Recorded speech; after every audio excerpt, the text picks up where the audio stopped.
उसके यह बोलते ही मेरे मुंह से इतने दिनों का दबाया गया गुस्सा फूटा और मैंने कहा कि क्यों जा रही है, यही सो जाना हम दोनों के बीच में मेरा नाम रचना है।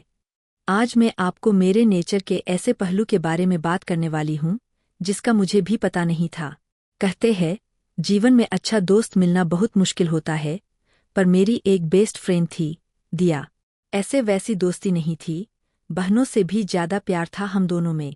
हम तो हमेशा यही सोचते थे कि शादी भी एक ही घर में करेंगे ताकि कोई हम दोनों को शादी के बाद भी अलग नहीं कर सके। मेरे घरवाले मुझसे ज्यादा उसे मानते थे और उसके घरवाले मुझे। बस यह समझो कि उसका घर मेरा और मेरा घर उसका। समय के साथ सब कुछ करना पड़ता है। मेरे लिए एक अच्छा रिश्ता आया। लड़का इंजीनियर था, अच्छा कमाता था, रवि नाम था उनका। घरवालों ने मुझसे पहले दिया को तस्वीर दिखाई। उसे देखते ही लड़का पसंद आ गया और मुझे भी बोली कि अच्छा है, तू मिलने जा उसको। मैंने बोला कि तू भी चलेगी, मैं अकेले नहीं जाने वाली। वो बोली पागल है, तू डेट पर जा रही है, मैं क्या करूंगी वहाँ कबाब में हड्डी। लेकिन मैं नहीं मानी। उसे बोला कि थोड़ी देर बाद तू चली जाना, लेकिन लड़के से बात कर ले, मिल ले। तू अपनी बेस्ट फ्रेंड को ऐसे ही किसी के साथ शादी करने देंगी क्या? मेरे मनाने पर वो मान गई। हम दोनों उससे मिलने गए। घरवालों को कोई ऐतराज नहीं था क्योंकि दिया मेरे साथ ही थी। रवि को हम एक रेस्टोरेंट में मिले। रवि हम दोनों को बहुत अच्छा लगा। दिया को तो इतना पसंद आया कि वो तो उसे जीजू बोलने लगी। रवि भी उसके साथ बहुत घुल गया था। देखा जाए तो रवि और दिया का स्वभाव बिल्कुल एक जैसा ही था, इसलिए मुझे भी पसंद आया। बस सब अचानक और जल्दी में हो रहा था। चट मंगनी और पट ब्याह वाला सीन हो रहा था मेरे साथ। बहुत जल्दी में हमारी शादी हो गई थी। एक अच्छी बात यह थी कि रवि की जॉब हमारे शहर में ही थी। उन्होंने एक नया फ्लैट ले लिया था, बाकी फैमिली अभी अपने पुराने घर में ही रहती थी। इस कारण शादी के बाद भी मुझे घरवालों और दिया से मिलने में कोई प्रॉब्लम नहीं होती थी। आए दिन वो मुझसे और रवि से मिलने हमारे यहाँ आती रहती थी।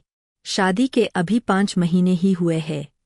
पहले मैं दिया को घर पर खाने या कभी बाहर जाते समय बुला लिया करती थी, लेकिन फिर रवि खुद ही फोन करके बुलाने लग गए थे। धीरे धीरे मुझे पता भी नहीं चला और मैं दिया से इनसेक्योर होने लगी। मुझे नहीं पता था कि शादी के बाद मुझमें यह चेंज आ जाएगा। रवि और दिया का स्वभाव एक सा ही था। दोनों को बातें करना बहुत पसंद था। मैं चुप रहती थी, दोनों सते ही रहते। दिया मुझसे ज्यादा इंटेलिजेंट, हंसमुख, मुहफ़्फ़त थी, इस कारण हमेशा लोग उसे ज्यादा पसंद करते थे। शुरुआत में मुझे लगा कि अच्छा है, लेकिन बाद में मुझे यह सब अच्छा नहीं लग रहा था। मेरे पति का बार बार हर बात में दिया दिया करना मुझे चुभने लगा। उसका भी बात बात में उनका हाथ पकड़ना और सते रहना मुझे खाने लगा। मैंने अपनी तरफ से अब दिया को बुलाना और उसने मिलना कम कर दिया। मैं कोशिश करती कुछ बहाने से कि वो अब घर भी ना आए।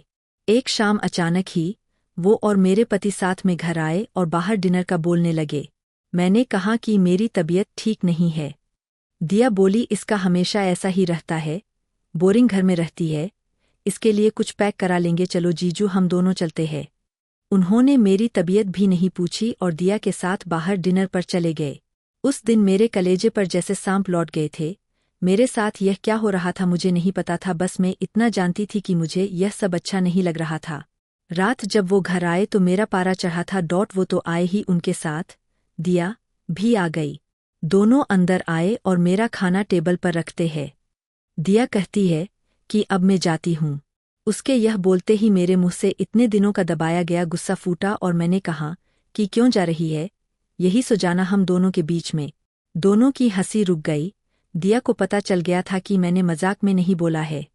कुछ पल उसने मेरी तरफ देखा, फिर दरवाजा खोल कर चली गई। रवि मुझे कहते हैं यह क्या तरीका है बात करने का? मैंने कहा आप ज्यादा चिंता मत करो, वो मेरी दोस्त है, आपको इतना बुरा क्यों लग रहा है? आप हम दोनों को एक साथ ही मिले था ना, आपको वो ज्यादा पसंद थी तो उसी से शादी करना था, मुझसे क्यों की? रवि ने कहा आखिर तुम भी उसी सोच वाली निकली, तुम दोनों ने ही कहा था कि तुम्हें शादी के बाद भी अलग नहीं होना।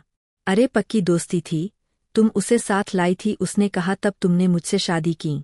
मैं चाहता था कि तुम खुश रहो, और अगर तुम्हें कुछ प्रॉब्लम थी तो मुझसे बात करती, अचानक ऐसे कुछ भी बोल रही हो। रवि यह बोलकर कमरे में चले गए। उस समय मैंने जो किया मुझे सही लगा। पर जो मैं महसूस कर रही थी वो मैंने बोल दिया। अगले दिन सुबह रवि ने मुझसे बात नहीं की, ना ही दिया का फ़ोन आया और ना ही वो घर आई। 1-2 दिन इनका मूड जराब रहा, लेकिन फिर वो सही हो गए। शायद दिया ने ही उन्हें ऐसा करने का बोला हो, लेकिन अब घर में उनके मुंह से दिया का नाम नहीं आया। करीब 2 महीने हो गए थे दिया को आए या बात करें। यह मेरे साथ नॉर्मल थे, उस बात की चर्चा भी उस दिन के बाद नहीं हुई। फिर अचानक जब वो ऑफिस गए थे, तब दिया फ्लैट पर आती है। उसे 2 महीने बाद मिलने पर भी मुझे कुछ ज्यादा खुशी नहीं हो रही थी। वो आकर सीधा अंदर बैठ गई। मैं अभी भी उससे बात नहीं कर रही थी। वो बोली, मैं शादी के पहले वाली रचना को अच्छे से जानती हूँ और वो अपनी बात तकलीफ मन में ही छुपा कर रखती थी। मैंने शायद अनजाने में तेरा दिल दुखाया है, लेकिन शायद तू सही है। शादी प्यार के बाद कैसा महसूस होता है, मुझसे ज्यादा तू जानती है। दोस्त की अपनी जगह होती है और प्यार की अपनी। मुझे इस तरह तेरी जिंदगी में नहीं घुसना चाहिए था। यह सारी बातें मैं शायद मेरे पति के लिए भी महसूस करूँ। पहले मुझे तुझ पर गुस्सा आया, लेकिन अब मुझे लगता है गलती मेरी भी है। मैंने तेरी चीज को अपना ही समझा, मेरा हद समझा, तेरी फैमिली को अपना माना, पर शायद तेरी इस लाइफ से मुझे दूर रहना था। खैर, अब तो दूर हो ही जाऊंगी। मैं भी शादी कर रही हूँ। जैसे तूने रवि को पहले मुझसे मिलाया, वैसे मैंने रवि को उससे मिलाया। तुझसे गुस्सा थी इसलिए तुझे बताया नहीं, पर मुझे लगा कि तुझे शादी में न बुलाया तो एक और बड़ी गलती होगी, क्योंकि अब इस शहर में कम ही आना होगा। उसकी बात खत्म होते ही मेरी आंखों में आंसू आ गए।